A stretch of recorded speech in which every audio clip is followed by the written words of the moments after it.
I think we're going to go to court. I mean, I think they've been public about the fact there have been discussions. They couldn't reach an agreement. So I think we head to court mid-March, March 19th, I believe is the date, and we'll fight it out. I mean, I still believe that case law is very much on AT&T's side. You know the stats. There's been no vertical merger broken up, I think, since the Nixon administration. So I do believe that, the law is the law, and that hasn't changed since this deal was announced in October of 2016. And just so I understand, you're saying, is there any piece of this company, meaning of Time Warner or AT&T, that you as a shareholder or as an analyst who covers this would be prepared for them to divest in order to make everybody happy? I think so much of this deal is also about advertising, which is why I think the Turner piece is critical. If the press is to be believed, CNN seems to be a hot button here. And I think that's very important to their advertising hopes. I mean, look at the hires they've made there. Look at Brian Lesser's new role. I mean, he's essentially reporting to Randall Stevenson, which is a big role. So I think if you remove one key part of that, there goes the whole advertising theme, which I think is bigger than people realize or appreciate.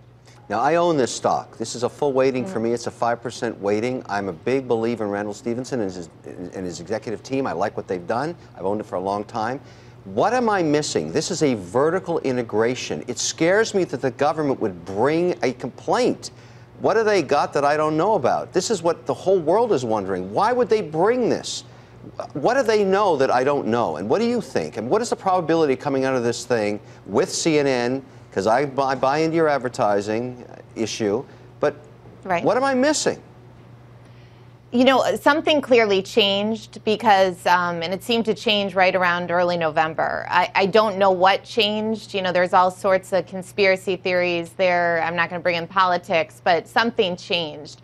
But at the base of this, I mean, you are not removing a competitor. So, again, the law is still the law as it was prior to the presidential election. So I'm not sure really what changed. I think that fact is why they feel the confidence to go to court. Straight up, though, do you think this is political?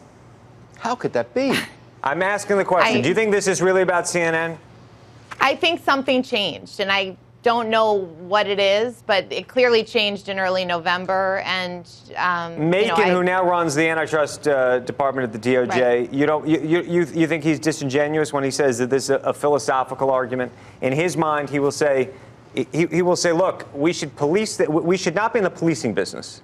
Meaning we shouldn't agree to these consent decrees. We shouldn't agree to these deals that need somebody to police them on top of it after the fact. We should set it up structurally from moment one. I'm not saying that's right in this instance. I'm just asking the question. No, but I will say Macon had also been on record prior to that role as, I think, being supportive of this deal. And we have clearly with CNBC, with NBC and Comcast, a very good precursor of this. And AT&T, I believe, has already agreed to the concessions that Comcast agreed when they bought NBC. So, I think AT&T, in my view, has been more than conscientious in trying to get this deal done. I still think case law is on their side. So, again, I think that's why we feel the confidence, or they feel the confidence, to go to court. Right. Hey there, thanks for checking out CNBC on YouTube. Be sure to subscribe to stay up to date on all of the day's biggest stories. You can also click on any of the videos around me to watch the latest from CNBC.